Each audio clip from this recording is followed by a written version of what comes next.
I'm dangerous with it now. Hey, folks, it's Lindsey Huddleston with SPS back in the building. That's right, Sports Psychology Solutions. And as promised, got another great person I want to bring to your attention. Someone who's doing some great things in their individual life, but I think can be something that can inspire people who may come in contact with this broadcast. And that is Miss Erin Harvego. She is a recent qualifier for the Olympic triathlon, and we're going to get into that, and we can be very specific about that. But I just want to say I appreciate having your friendship over a matter of months, but being able to watch your social media and all the amazing, outstanding things that you're doing. And I just really want to give our viewers, anyone who may watch this broadcast, an opportunity to get some insight into someone who trains to train to be a triathlete, but still get up and go to work in the morning is something to be said about that. So how about this? I know this information about you from communicating with you, but can you just give an introduction of who you are and how we got to this point that in 2021, you are preparing for an Olympic-style triathlon? Yeah, sure. So I basically started triathlon a little over 20 years ago. When I started out, it was basically one of my friends signed up for a sprint triathlon. It was an all-women's triathlon, and she sent an email out to her group of friends and just said, hey, anyone want to do this with me? And at the time, I'm like, well, that sounds fun. And, I bought a $400 hybrid bike and, trained with them all summer and did my first sprint in August of that year. And it was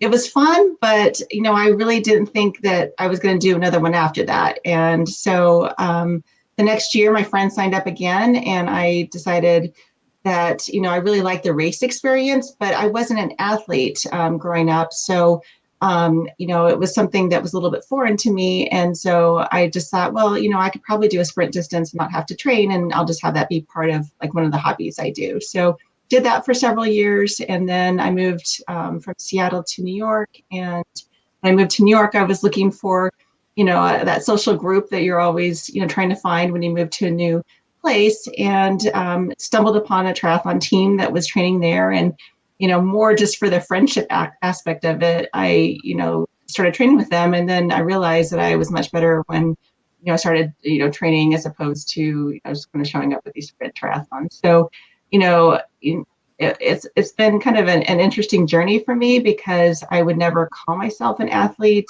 Like I said before, I didn't play sports in high school or college. It was something that, I came across as an adult. So, and then, from there, I just kind of gradually moved up distances and ended up moving to Chicago and, finding another, triathlon group, and, kept training and working hard, and, ended up, having it a big part of my lifestyle now.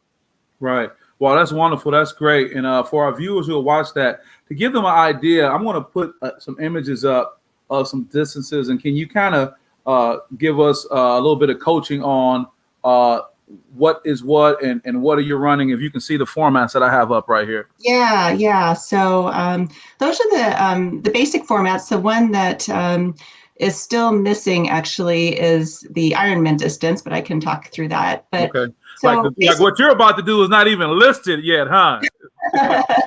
Well, the sprint distance is, and that's usually the entry point for a lot of triathletes. It's, depending on, the race, it's usually somewhere between a 400 and 800 meter swim. It's a, 12 to 14 mile bike, and then a 5 kilometer or 3 mile run. The Olympic distance, and that's the one you're probably familiar with if you ever watched the Olympics, a little bit longer. So it's a 1.5 kilometer swim. It's usually about a 25 mile bike, and then a 10 kilometer run. And then, so that's what's considered short course. And then you get into the longer distances. So here you're looking at the triathlon 70.3. That's always a 1.2 mile swim. That's a 56 mile bike, and then a 13.1 mile run, or a half marathon distance.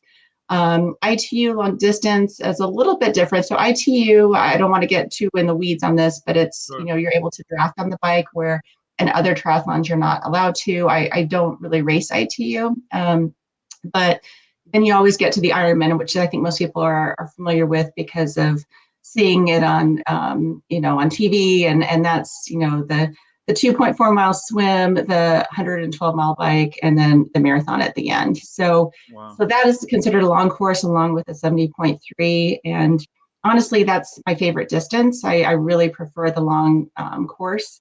And that's kind of what I had specialized in the last few years. But, this year I'm trying some new stuff and, trying some of the shorter distances, which, is not necessarily what I'm, most adept at, but I'm working hard to get better at it. I get it. Now, you made it very clear to me when we were talking offline that you're not a weekend warrior because you're putting in some 15 to 20 hours a week. Weekend Yes. warriors, that's a cute name, but hey, not for you. So I really want to kind of explore this dynamic. With the work that you do with BTN and the work that I do and how we kind of came across each other's paths, we're dealing with collegiate level athletes for the most part. So Yes. you get how these people are committed to an athletic lifestyle and shortly thereafter as they extend to a professional career.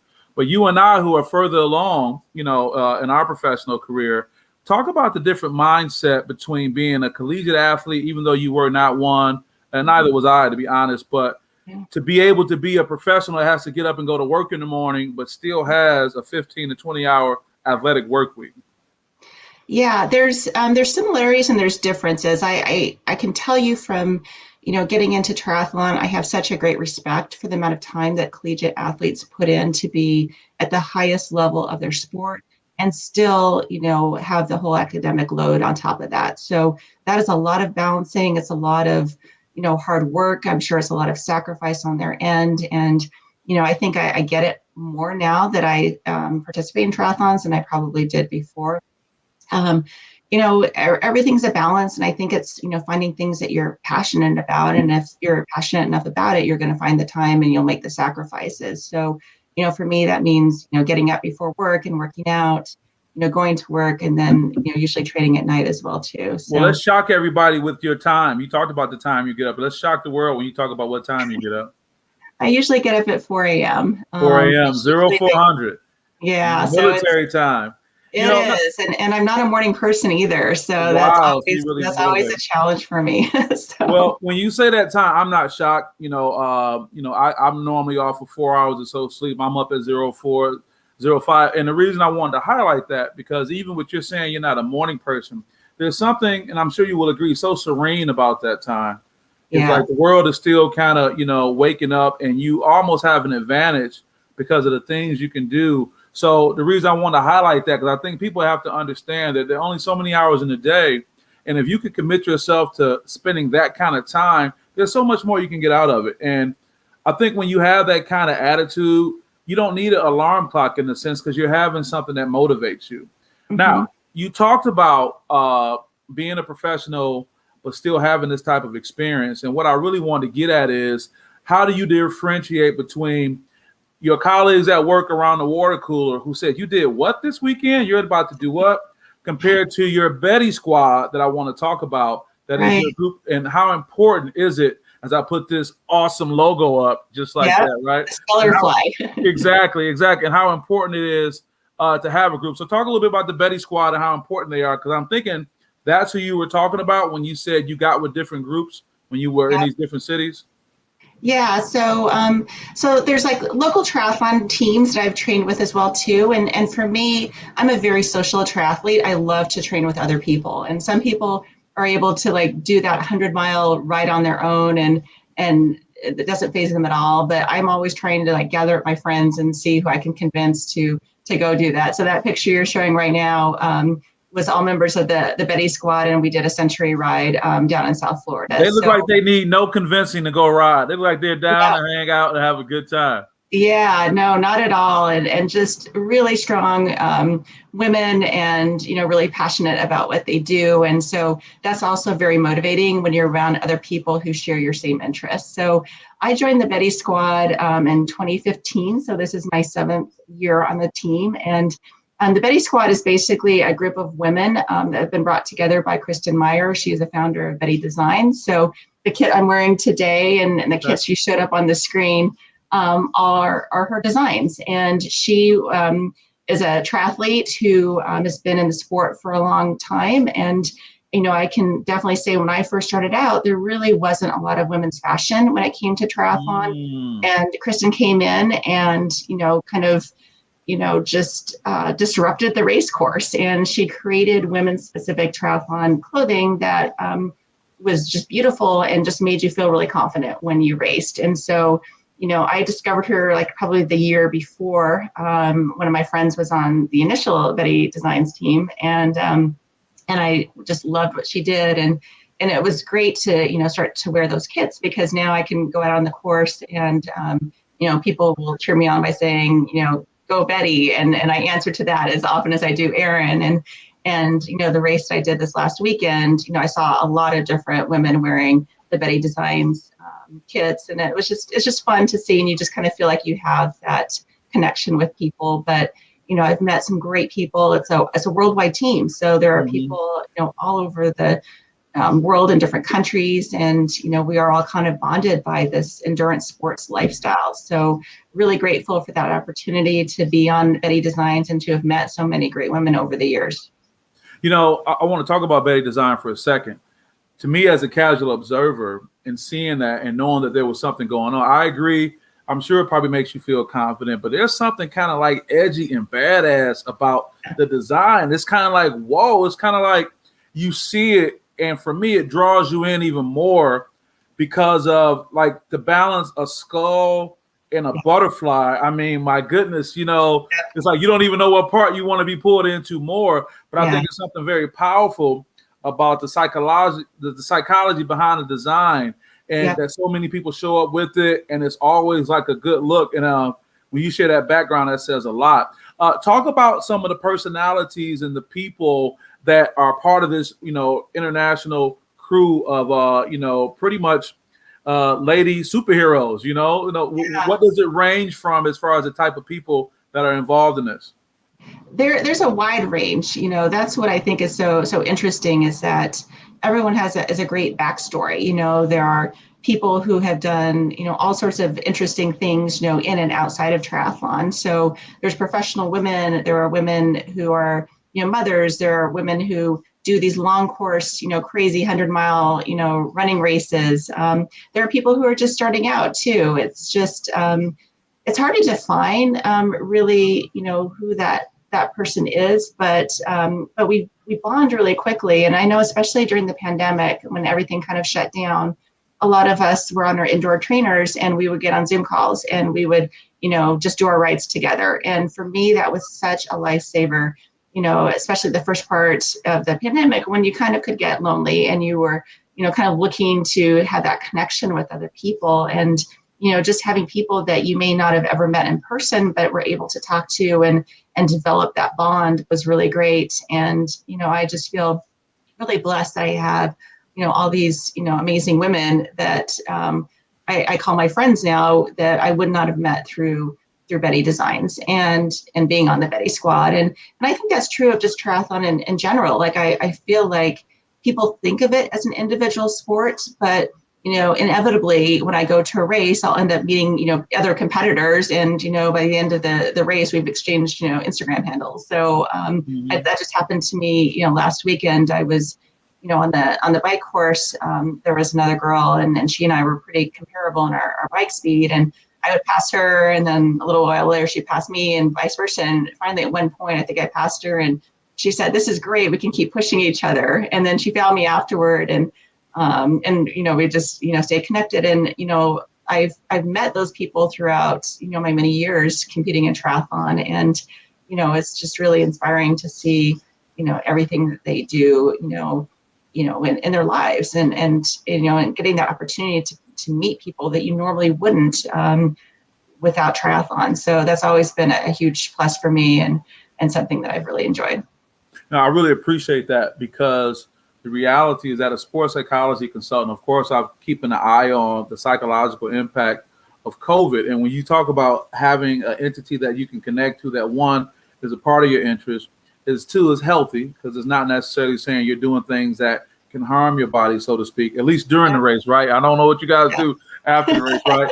But also, two, it reminds me of organizations I've been a part of where everyone is on the level. Meaning that no matter what your background is and who you are and how many people may, just part the Red Sea when you come walking by. When you're out here in this group, everyone's on the same level and you can connect like that. And I think that's important, especially as we continue to push through COVID.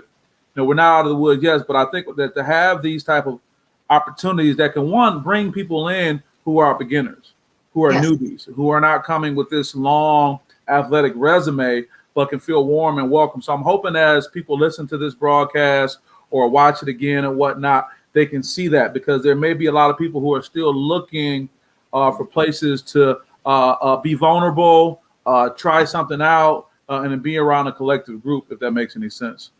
Absolutely. There's no judgment whatsoever. Like, everyone has started out as a beginner. And so, if anything, I think it's become a great place for us to, exchange advice and tips and, really support each other. So whenever I have the opportunity, based on my background, to help someone else out, I will always try to do that, because I know what it feels like to do your first triathlon and to be, scared that you're not going to finish or you're going to look foolish. And, the first time I wore a wetsuit, I didn't even know that it zipped up in the back. So I had it zipped up in the front, and I swam the entire thing. And afterward, I remember my mom looking at the pictures and she said, "I think it's supposed to go in the back." It was your mom that was like, "Honey." Yeah, she was like, "Yeah, you don't know what you're doing." So, but you know what though? But for you to, what you told me so much about this group, because if your mom was able to see that, that meant that you went through the entire race without being fodder, without people calling you out or whatnot, or just not even making it a thing, to be able to make it to your mom and say, "Honey, I think that was in," like, oh, and no one kind of, called you out on that in a bad way. I think that says a lot. Yeah, no, not at all. I mean, I think, just in general, I think it's just a positive, area, a positive world in the triathlon world. And sure, everyone, competes hard and races hard, but at the end of the day, you can still get together and, kind of enjoy that camaraderie. And, again, it's really, you made my life wide, because I have expanded my circle so greatly that I don't think I would have had some of these experiences and people in my life without it. So it's been great. We had a Betty who lived in Jordan, and I went there on a trip and reached out to her before I left, and said, "Hey, I'm going to be coming to your country." And she ended up picking me up from the airport. She took me to dinner. The next day, she arranged a lunch for some other local triathletes in the area. And then she took me to her gym. And it was just such an amazing experience I never would have had going on a traditional organized trip. But we just have those kind of connections. And I am just so blessed to be able to meet people from all over the world and get to know them, and it's something I hope I am able to do for a really long time, because I really enjoy it, and see so many benefits to it, just not physically, but just with everything else, emotionally, mentally. I just think that there's a lot to get out of it. I like that. Before we talk about your upcoming race and your road to getting there, your decade plus journey to get there, I want to make reference to the comment by Terry McCord Jr. This young man is a co-host on my SPS podcast. I caringly refer to him as my young Jedi, because he's an outstanding young man. But to go back to the term we just used, expanding, even Terry, as a recent high school athlete and just an outstanding young man, I just think that him hearing about what you're discussing is passing this message on. He says it's really cool to see athletes support each other even when they compete at the highest level. So just, Terry, I appreciate you chiming in and sharing that. But I think that's another reason, Erin, I think our conversation was important and needed, because it's about expanding. Everyone's not on the hoop court playing football, but there are so many other ways. And I think you telling the story about your Betty and Jordan that just gave you this, warm, royal welcome, in another country, but there was still this common understanding because you guys shared in that. So if this photo is correct me if I'm wrong, is this the most recent photo you had from your race? Okay. Yeah, no, that is from an earlier race. That was another race. It was a road race that I did. Another race you came in first place, So that was a 5-mile race. And, just still, trying to like work on my speed and get used to the shorter distances, because for so many years I've been a long course athlete. So to be successful as a long course, you really need to, build up your endurance and be able to kind of outlast a lot of people. And this year I've kind of made that transition to trying the short course, which is, a little bit scary because, it doesn't play to my strengths. When you're doing a short course race, the swim portion is much larger, and that's a place that, I get beaten a lot. So in the long course, you can always make up the time in the bike and the run, but you really can't in a short course. So, Well, this year I'm really focused on just trying to increase my speed and not, kind of stay in my comfort zone of that long course distance. well, you know how we are about language. I'm going to go back to that comment you made about getting beaten a lot. We're going to eliminate that Yes. term. And we're Okay. going to say that's where you don't excel like you would like to. Okay, Correct. we want to Thank you. eliminate that you've been beaten. Okay, so just to push Yes. and work on that. Now, is this image here? Was this your most recent race and getting ready Yes. for the other one? Okay. Yes. Yes, you got it. So as you can see, kind of in that upper right-hand corner, it was a USAT World Qualifier, which means that they had slots to go to Edmonton, Alberta for the World Championships, which are going to Okay. be on August 22nd. So fortunately, where this race was in Sebring, it was a couple-hour drive from where I am today. And so it was actually an interesting opportunity because normally to qualify for Worlds, you compete at the national championships, which rotate from year to year. They're usually in Cleveland or Milwaukee, and there's I think 18 people from each age group who qualify. Because of the pandemic and COVID and everything, I think that there's just I think they actually had some openings, and so they created these special qualifier races, which I don't know if they've ever done before, but one of them happened to be in Sebring. So when I came down here, I actually had no idea that that was a possibility, and then I realized that this was a qualifier, which I was like, well, maybe I should give it another shot, because I've tried. So I've raced in 2 national championships before this, and the first one I remember like finishing, thinking, wow, I did really good. I gave it my all, and thinking I was gonna be in that top 18, and I was 49th, and so it wasn't even close. And I was like so shocked, and I'm like, wow, I need to go back and just do the long course. And 3 years later, I tried again, and this time I placed 39th, which is better than 49th, but it's still not even close to that top 18. And that was back in 2014. So at that point, I'm like, okay, you know what? I just don't think the Olympic distance is for me. I really want to go back to where I feel confident, which is in the long course. So the 70.3 and the Ironman.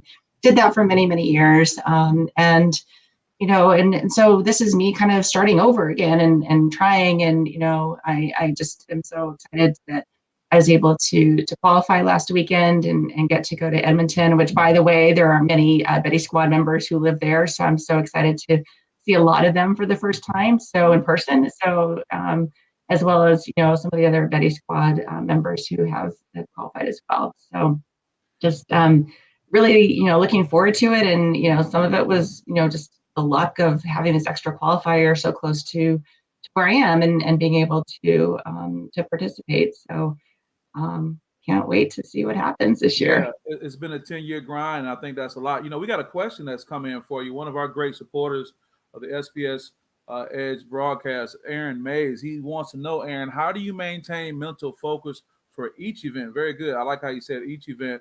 It's got to be a grind. And how do you motivate yourself? So, I mean, there's a few questions in that, because you're talking about running, biking, and swimming. So does it change for each? You have to have a different approach. Yeah. Excellent question, by the way, Aaron. Thank you for that.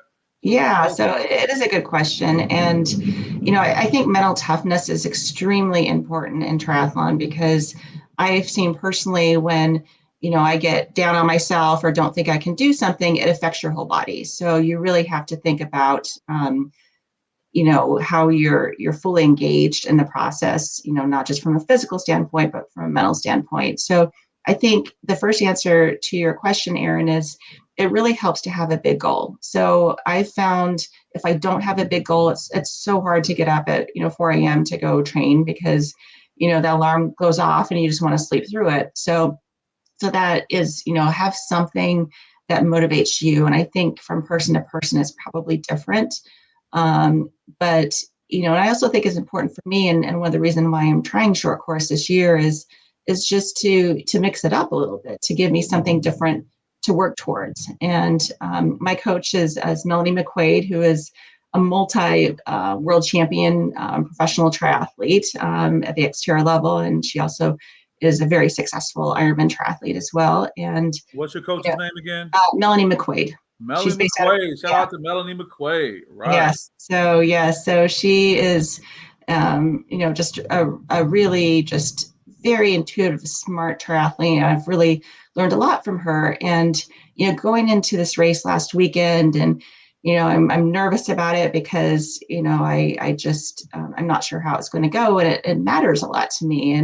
And one of the things that she said is, in the short course, you have to be able to be willing to hurt. And she said the person who hurts the most is the one who's on top of the box. So that's what I thought about, last weekend when, I was, in each of the, different, the swim, bike, and run. Like every time I was swimming, I'm like, do I hurt? Okay, can I hurt more?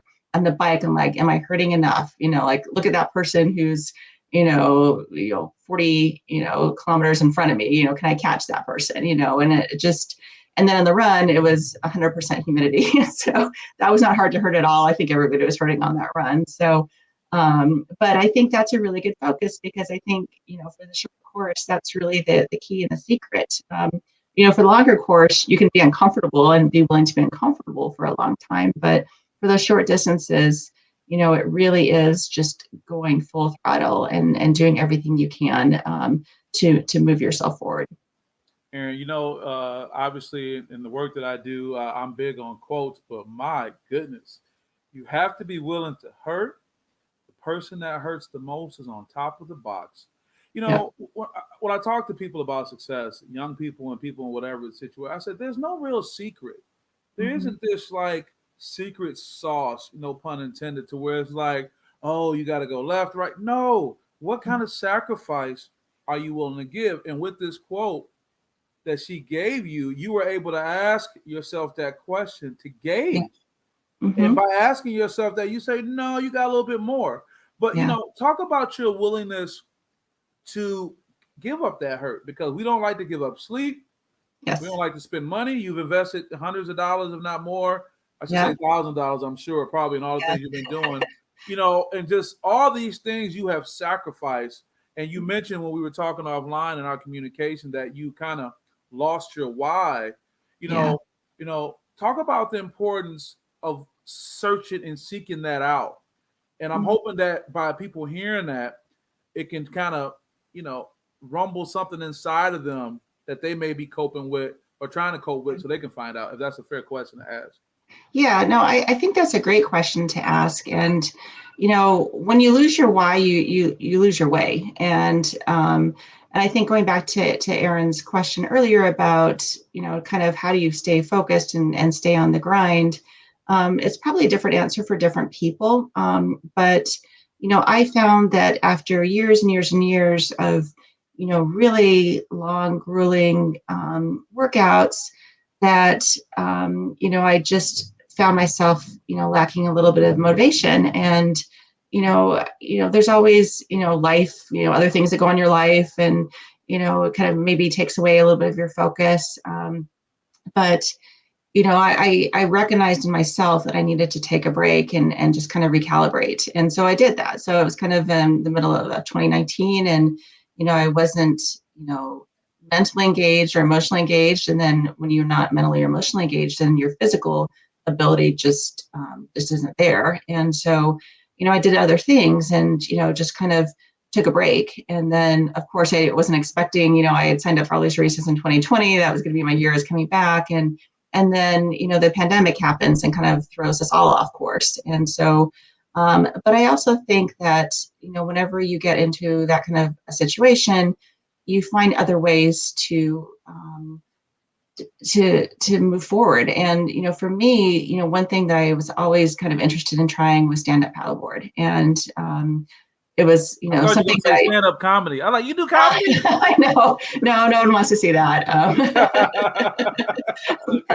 But stand-up paddleboard, I have seen you doing that. Yeah. So it was something that I never had time for before with all my training. I just had to really focus on my training. And, I saw a class being offered in Chicago and I signed up and, I just loved it. It was so much fun. And then I found out you can compete in stand-up paddleboarding. And so, once I found that out, it was like, okay, I'm in on this. And so, I spent a lot of time doing that, and it was a really good complement to triathlon training because you work your core, you work your, your balance, your foot strength. So there's, a lot of really great things about stand-up paddleboarding that translates over to other sports. I competed in a couple of races for stand-up paddleboarding, and it's always fun too to do a new sport because there's no expectations. You expect you're going to be like great, so you can kind of finish wherever, and wherever that is, it's a PR for you. So so it was just one of those things that I took a longer break than I thought I was going to, but now I've come back with, I think, a new perspective and that hunger. And I don't think you can fake that hunger. You either have it or you don't. And when it's there, it's there. You do. I don't want to give too much of an insight, but probably, every Monday I have a Monday motivation. And as of late, I'm grateful that I've been in a space to receive these thoughts. And I think, to be able to get up without an alarm clock, to your point about having that why that helps you. And when you don't have it, you do lose your way. I think that's why we stay under the covers. That's why we want to find more pleasure in sleep than getting up and acting on things. And I gotta admit, Erin, when I this morning myself getting up, I was like, okay, Erin and I have something going on. I got to get on that. And there was this instant fire. I mean, serious. I'm not being patronized, but it was like there was a sense of purpose. Yeah. And I really think that in this communication that we're having, as low key as it may be, someone who tunes in, they're going to get something. I want to go back to Erin. So I think if we reach one person, we reach one with Erin. Let me show you what Erin responded and said. He says, so basically, Erin to Erin, he says, we have to be willing to sacrifice in order to see the finish line. Great message. I often lose sight of that. So you definitely are reaching out and touching people. And I think it's very important that we see that, we want to get to that place. We want to finish. We want to be on top of the box, if you will. Well, how do I do it? Well, what sacrifice are you making? 4 a.m., investing in yourself and all these type of things. Another comment I want to give that's really appreciated. One of our producers of the SPS Edge show, and a great guy, great friend of mine, Coach Orlando Watkins. He says, and this is a quote from famed soccer player Pele. He says, success is no accident. It is hard work, perseverance, learning, studying, sacrifice, and most of all, love. All right, I like that. And what you are doing or learning to do. Erin, why is it that people don't want to give it up to get something?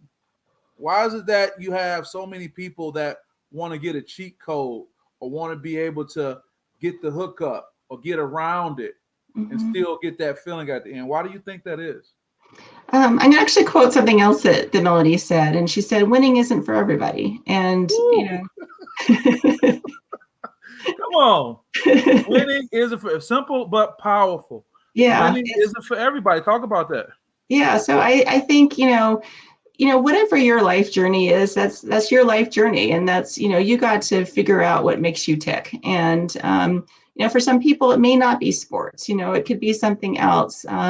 But I think as long as you're passionate about whatever you do and, it's something that makes your soul feel good, then you should go for it. And I also just want to say that sometimes you don't know what that is. Like, I was thinking about that finish line quote that you just had up there.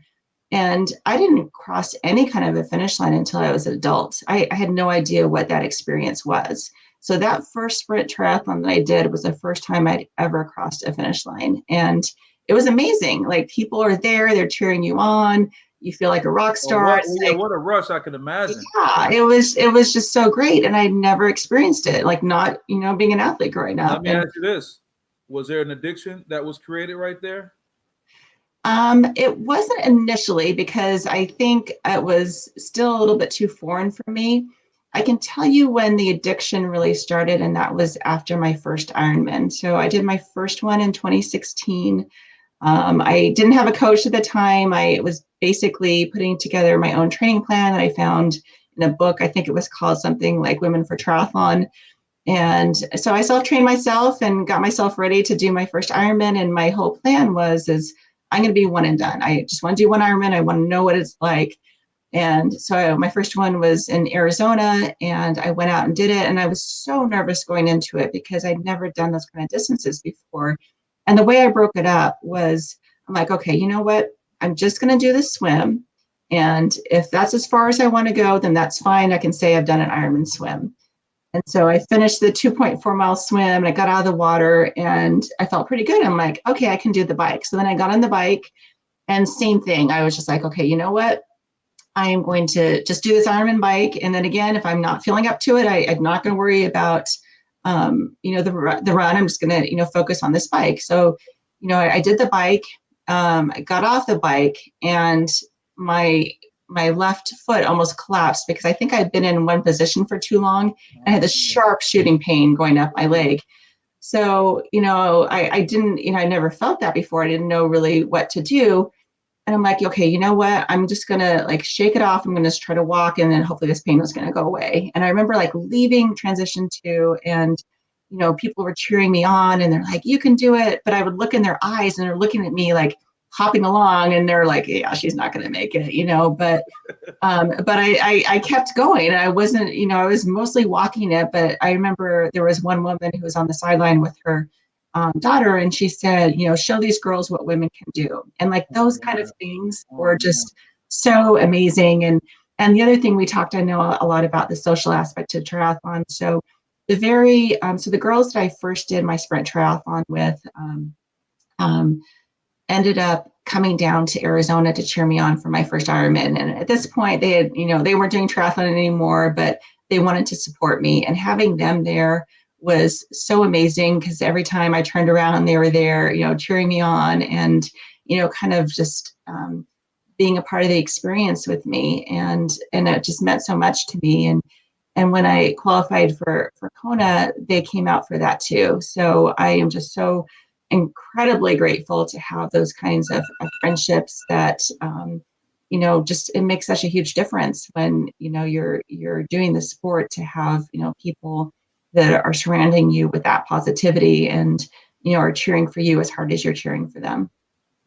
Now, I'm going to try to keep my composure because as a father of a daughter, Mm-hmm. when you reference the mom with her daughter saying, show these girls what women can do, Yeah. that touches my heart. Yeah. And I don't think I've ever been in a position to be able to see it through someone else's lenses. Mm-hmm. How important it was for her to be able to say, look, you're struggling, but let these girls see that. And as a father, I think of my daughter, and I don't think I could have got that message any other way but hearing it in this format. So I can see how that can motivate you and how important that can be. So that's going to bring our interview to a close because I am getting emotional right here. And I don't mind that, Erin, but I also like to make a point that when we have great content, I just want to cap it at that. Because what I feel that people are going to be able to do is they're going to go back and be able to listen to this. And from start to finish, they'll be able to get jewels and nuggets. And I just probably don't think I can go on anymore without looking back and regret. And I blame you for that, Erin. This hasn't happened in all my interviews. You have me thinking about my daughter and being motivated. But no, I say that with nothing but a compliment.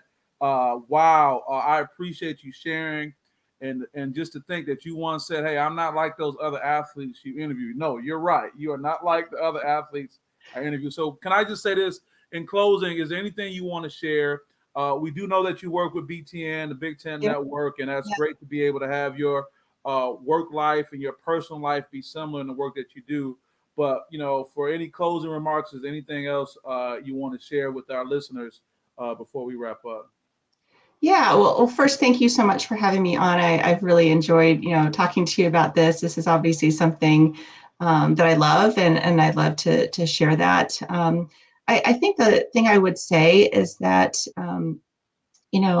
going back again to the fact that I never played sports or did anything athletic growing up, I never saw myself as an athlete. And so discovering this as an adult, it was like discovering this new ability that I never even knew I had. And, I think a lot of times in our lives, who we think we are really defined in childhood. You kind of think, okay, I can do this, I can't do that. And you never challenge that assumption. And so I was really fortunate that my friend decided to sign up for the sprint try, and I kind of tagged along because I could have gone through my whole life without having any of these experiences. And so I feel really lucky that I stumbled upon it. And so I would say to anyone, like, don't always challenge your assumptions of what you can do, because you never know. I always I was never I never liked running in PE or anything like that. I try always to get out of it. And so sometimes I think what I do now is my karmic payback for that. But there was nothing better for me than getting a PR and running, because it's something that I never saw myself as doing. And so so that's the one thing that I think that endurance sports and triathlon has taught me, is to be open to the possibilities that who you think you are is not necessarily true. You can be a lot of different things, and you won't know until you try. Wow. I think there's something to be said about this. This will be on my daughter's podcast list of things she needs to listen to. Daddy, why do I need to listen? She's going to be 9 on the 21st, by the way. But, my mom shared the story with me about the statistics that talk about the importance of women at a very young age needing support for self-confidence and self-esteem. And in Yeah. many cases, it's the dad that has to help because, Mm-hmm. believe it or not, other women and moms have a challenge with that because they were once girls too. So, Yep. I really take that to heart. So I just want to thank you for being available. I want to thank you for all the sacrifices you have made to be able to make this discussion so valuable, not only to young women but to young men. I mean, my guys were chiming in, like, hey, what's going Yeah. on, and having questions and whatnot. And I think a lot can be learned. So I just want to thank you. Appreciate what you're doing. I want to keep encouraging you, and what we can do as time goes on, we can keep tabs on you and check in with you so you can continue to motivate us going forward. So with that, I would love it. Again, I'm so appreciative of the opportunity to be here today and to talk about something I love to do. that's awesome. We have Erin Harvego. It won't be the last time you hear from her. I hope you can get some good things from the words she shares, and I appreciate you taking your time being with us in SPS. So with that, we'll talk to you guys next time. See you soon. Thanks for checking in.